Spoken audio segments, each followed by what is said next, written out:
So let's focus in once again on exactly what NI43101 is.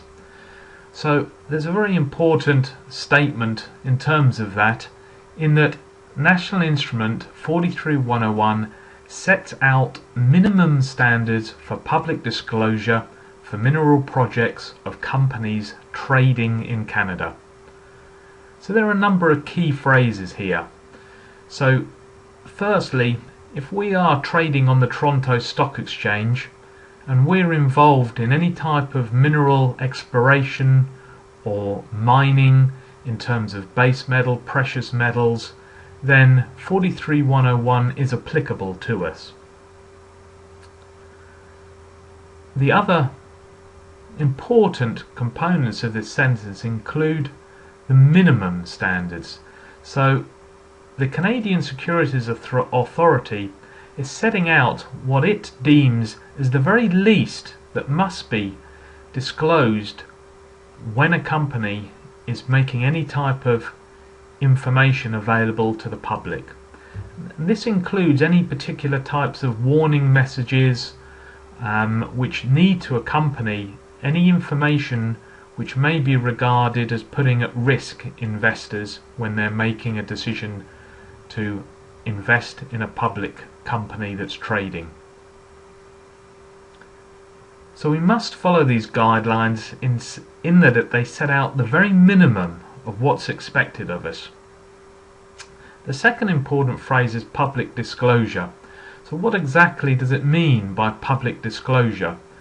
Well, it really means any type of information which is being released by the company or an individual of the company, which is going to be available in the public domain. This is most normally through a public release and a press release, which is set out by the company and disseminated through various media branches. But there are other more subtle ways that information is disseminated by a company, such as through the website or web page which a company uses to disseminate information, and maybe simply in terms of a verbal understanding.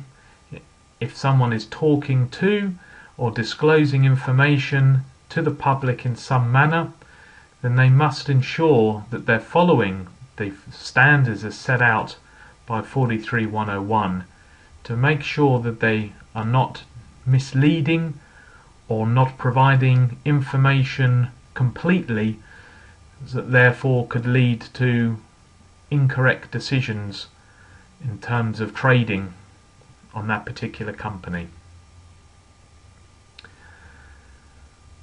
So if we can summarize, in terms of the 43101, it's very important that we follow these rules, and the result is that if we do not, and the Canadian Securities Authority deems that we are not providing the minimum amount of information and warning messages with a public disclosure, they have the power to place a cease trade order on the company, which essentially prevents them from trading on the stock exchange until they have clarified or corrected any public release which the CSA believes is in some way providing misinformation. To have a cease trade order placed on you is a very serious problem, in that it immediately places the company under a shadow of misunderstanding and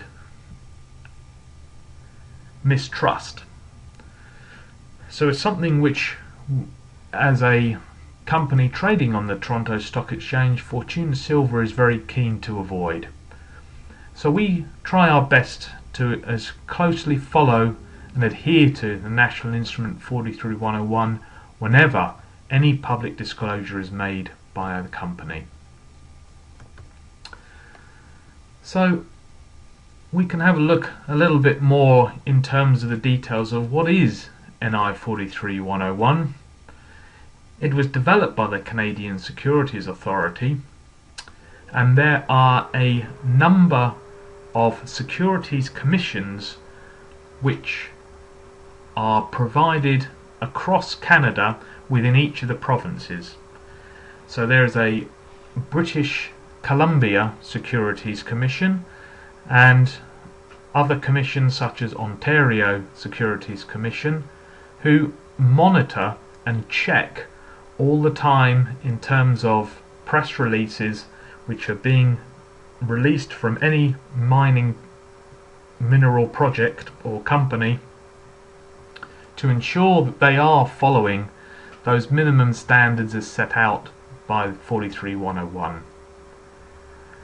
So the mandate as such is to attempt to protect investors from unfair, improper and or fraudulent practices.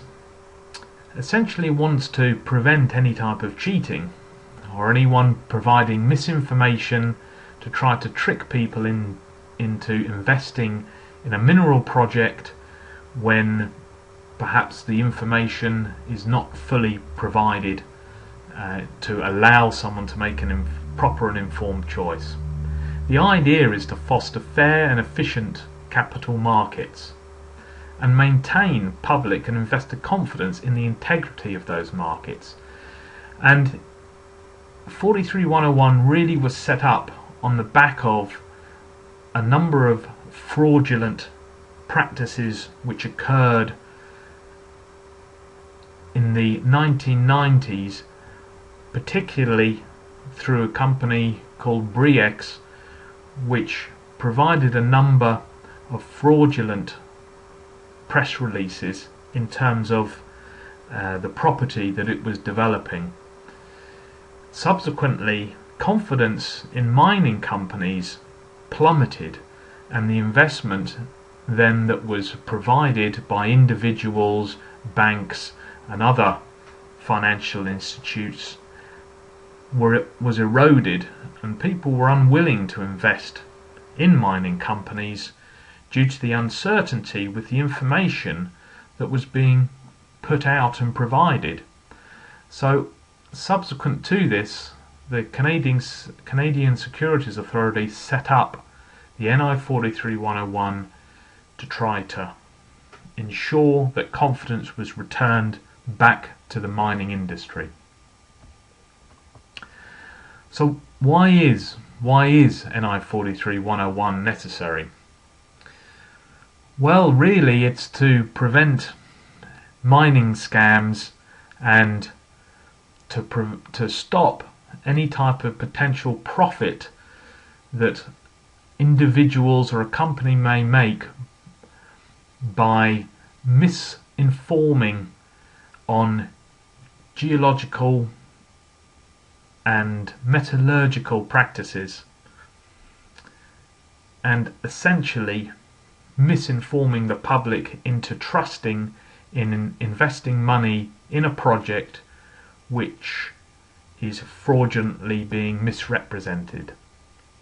The attempt is to provide a level playing field to facilitate project assessment, essentially ensuring that each and every mining company is reporting in the same type of manner, using the same type of language, using the same forms and technical reporting, so that each and every property can be valued on its own merits and compared easily and equally to other mining and mineral projects, so that any investor can make an informed decision on whether he believes he would like to invest his money in that project or whether there is an alternative which is more attractive.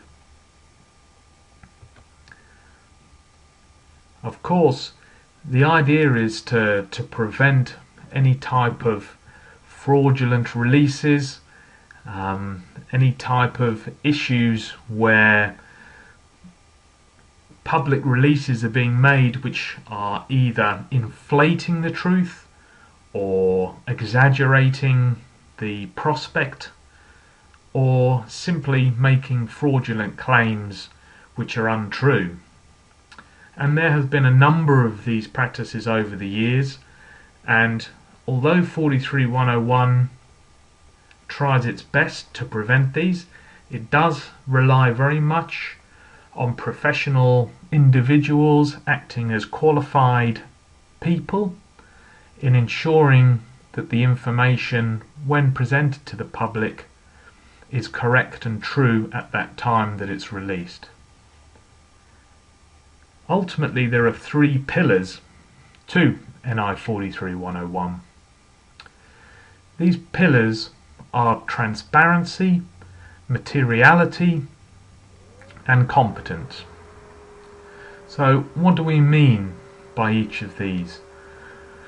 Well, transparency is essentially ensuring that what you're stating and what you're releasing in terms of your information is true, and there's nothing hidden inside or is not released in terms of the information that's required to allow someone to make an informed choice. That means that in terms of public releases, you're not allowed to withhold any type of information which will allow someone to make an informed decision on whether this is a property they'd like to invest in or not.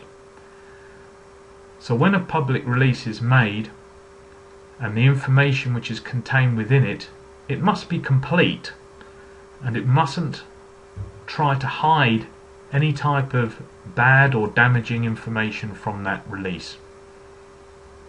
Secondly, materiality. It must include the information which is material to the subject being discussed. Again, it's trying to prevent potentially information being withheld or information which is irrelevant to the particular topic being pushed into the release to try and cloud and muddy the picture so as to cover up certain pieces of information. So when a release is being made,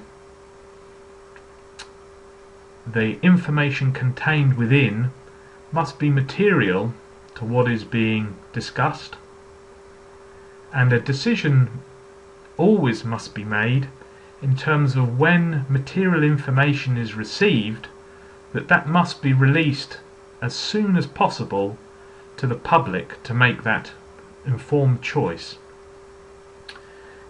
Therefore, it means that any company cannot withhold information if it doesn't like that particular data that it may have received.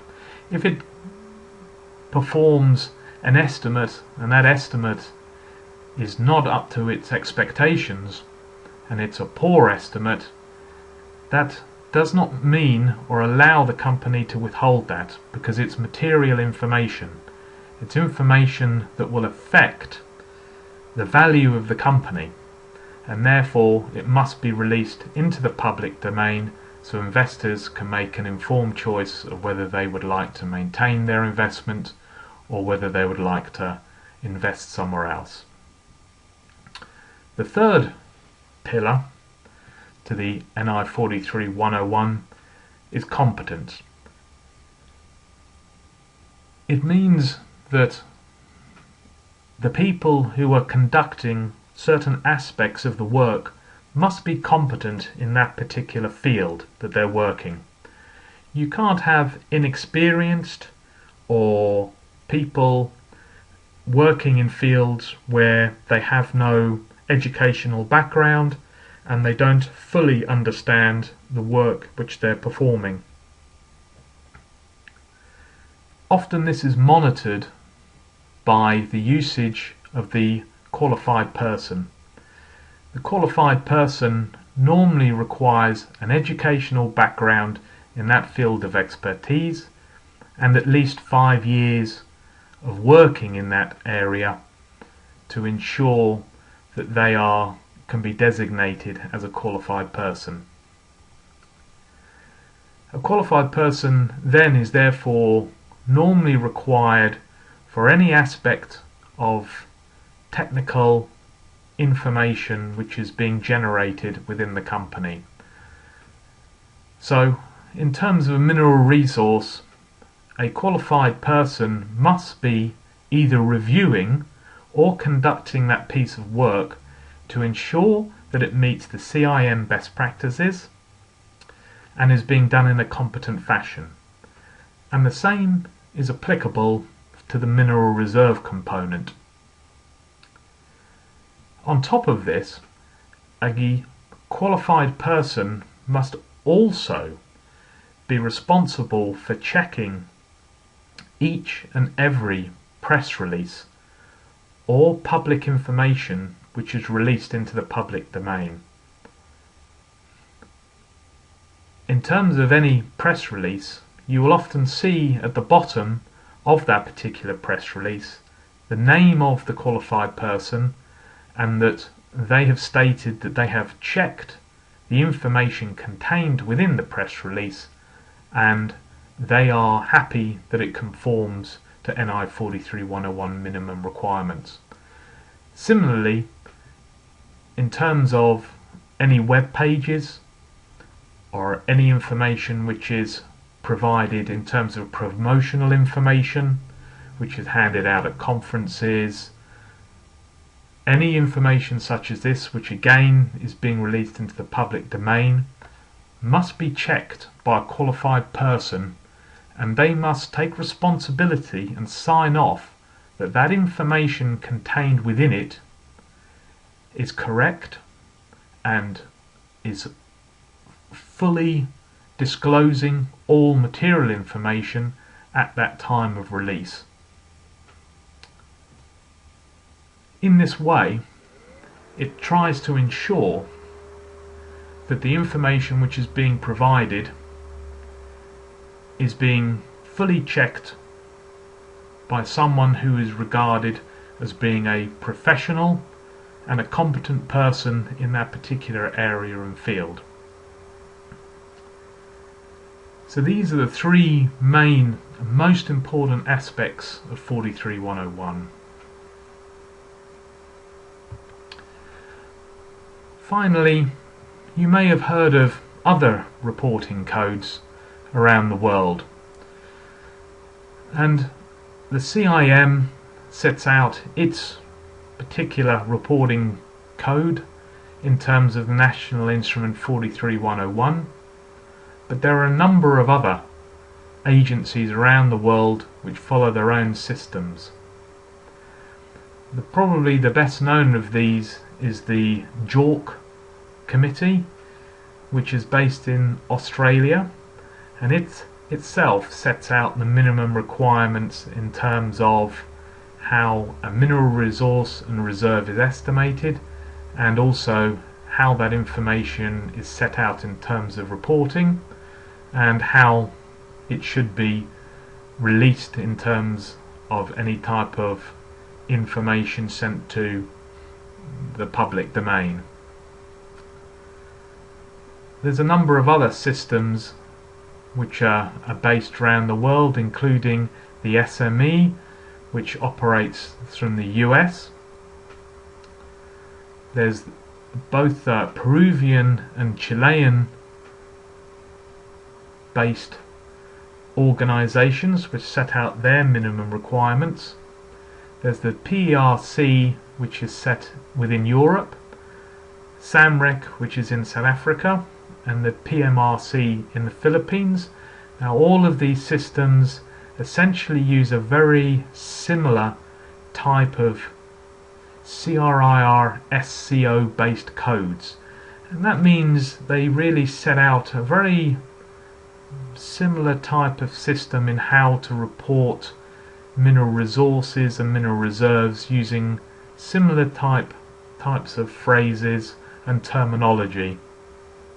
There are variations and subtle differences between each of these organizations, and therefore if we were reporting within the jurisdiction of a particular code, such as reporting on the Johannesburg Stock Exchange, we would have to be a lot more careful in following the SAMREC system to ensure that we're following their particular rules for the public release of information. However, we are on there reporting directly to the Toronto Stock Exchange, and therefore we carefully follow the CIM system. The two systems which are generally outside the CRISCO system are the Russian and Chinese systems, which operate in a slightly different fashion. But these we won't worry about, these we're not concerned with. We're going to be focusing very much in on the CIM and the NI43101.